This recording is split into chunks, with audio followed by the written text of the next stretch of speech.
ಪ್ರಸ್ತಾವನೆ.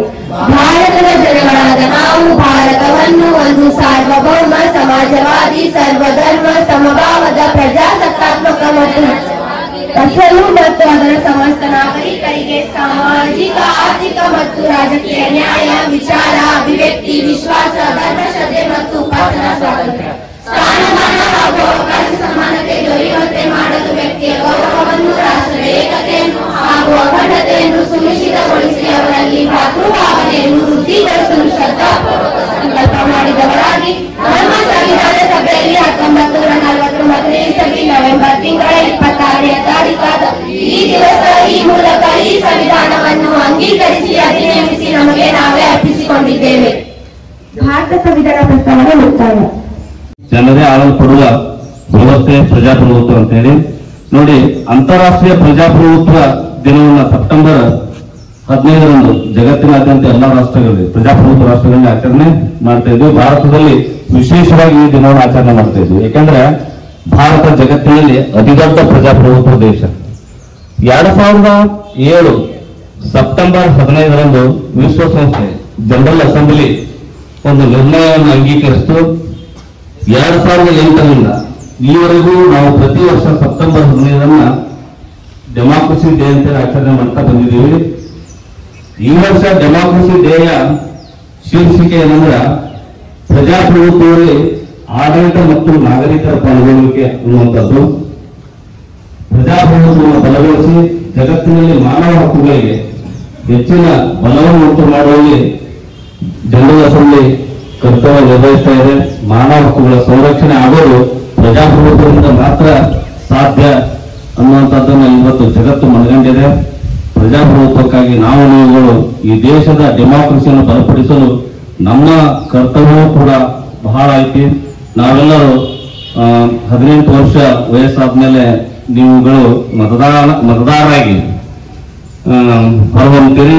ಮತ್ತ ಹೊಸ ಮತದಾರರಾಗಿ ನೀವು ನಿಮ್ಮ ಹೆಸರನ್ನು ನೋಂದಾಯಿಸಿಕೋಬೇಕು.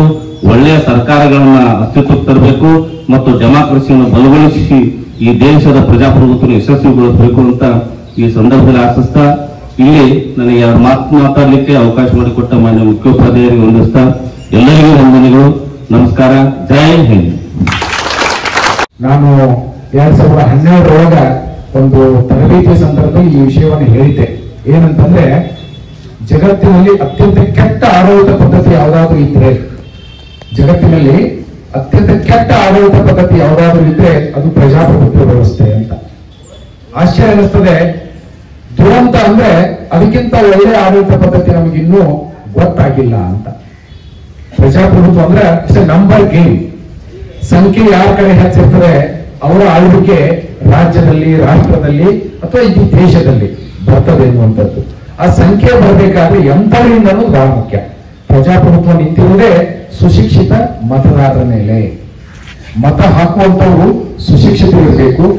ಆಮೇಲೆ ನಾವು ಯಾರಿಗೆ ಮತವನ್ನ ಹಾಕ್ತೀವಲ್ಲ ಆ ಹಾಕುವುದರ ಮೂಲಕ ನಮಗೆ ಏನು ಒಳ್ಳೆಯದಾಗ್ತದೆ ಅನ್ನುವಂಥ ಪ್ರಜ್ಞೆ ಅವರಲ್ಲಿ ಇರಬೇಕು ಅನ್ನುವಂಥದ್ದು. ಅದಿರಲಿಲ್ಲ ಅಂತಂದ್ರೆ ಇದು ಅತ್ಯಂತ ಕೆಟ್ಟ ಆಡಳಿತ ಪದ್ಧತಿಯಾಗಿ ಪರಿಣಮಿಸ್ತದೆ ಅನ್ನುವಂಥದ್ದು. ಅದಕ್ಕಾಗಿ ಮಕ್ಕಳೇ ನಾವು ಏಕಚಕ್ರಾಧಿಪತ್ಯವನ್ನ ನೋಡಿದ್ದೇವೆ, ಮನೋರ್ಕೆ ಅಂತ ಕರೀತೇವೆ. ಆಮೇಲೆ ಸರ್ವಾಧಿಕಾರತ್ವವನ್ನು ಕಂಡಿದ್ದೇವೆ. ಇಂತಹ ಅನೇಕ ಆಡಳಿತ ಪದ್ಧತಿಗಳು ನೋಡಿ ಆದ ಮೇಲೆ ಈಗ ಪ್ರಜಾಪ್ರಭುತ್ವ ಬಂದಿದೆ. ಜನರಿಗಾಗಿ ಮತ್ತು ಜನರಿಂದಲೇ ಸರ್ಕಾರ ನಡೆಯುವಂತಹ ವ್ಯವಸ್ಥೆ ಇವತ್ತು ನಮ್ಮಲ್ಲಿ ಇದೆ. ಜಾತಿ ನೋಡೋದಿಲ್ಲ, ಧರ್ಮ ನೋಡೋದಿಲ್ಲ, ಭಾಷೆ ನೋಡೋದಿಲ್ಲ, ಪಂಥ ನೋಡೋದಿಲ್ಲ, ವರ್ಗ ನೋಡೋದಿಲ್ಲ. ಯಾರಾದರೂ ಕೂಡ ದೇಶದ ಅತ್ಯುನ್ನತ ಹುದ್ದೆಯನ್ನ ಏರಲಿಕ್ಕೆ ಅವಕಾಶ ಇರುವಂತಹ ಯಾವುದಾದ್ರೂ ಆಡಳಿತ ಪದ್ಧತಿ ಇದ್ರೆ ಅದು ಪ್ರಜಾಪ್ರಭುತ್ವ ಪದ್ಧತಿ ಮಾತ್ರ ಅಂತ. ಅದಕ್ಕಾಗಿ ಇದರ ಮಹತ್ವವನ್ನ ನಾವು ತಿಳ್ಕೊಳ್ಬೇಕಾಗಿದೆ.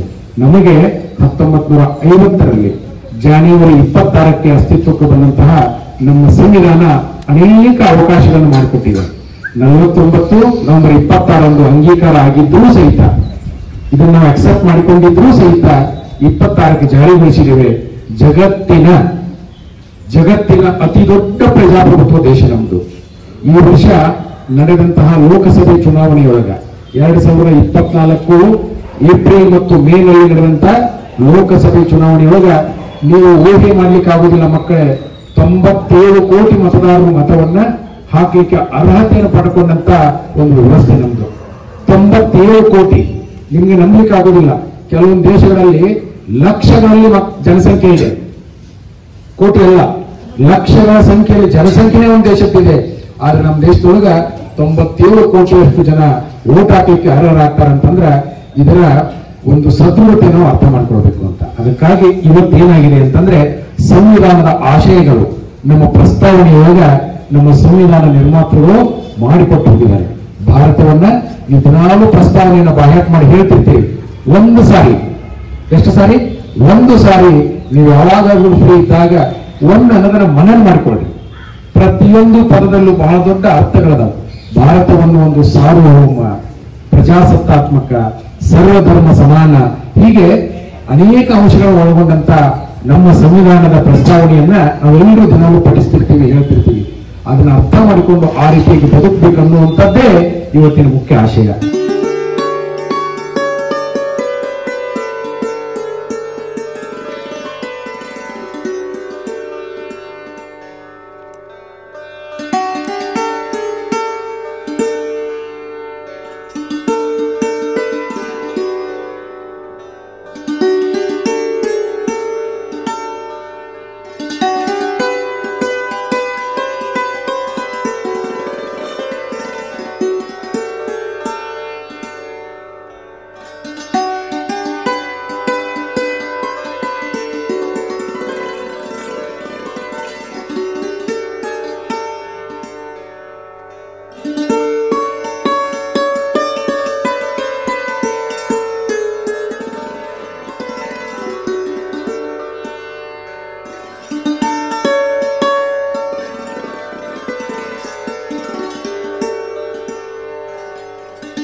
हाथ नीचे।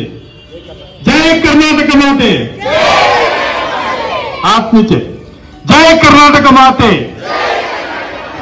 हाथ नीचे। जय हिंद।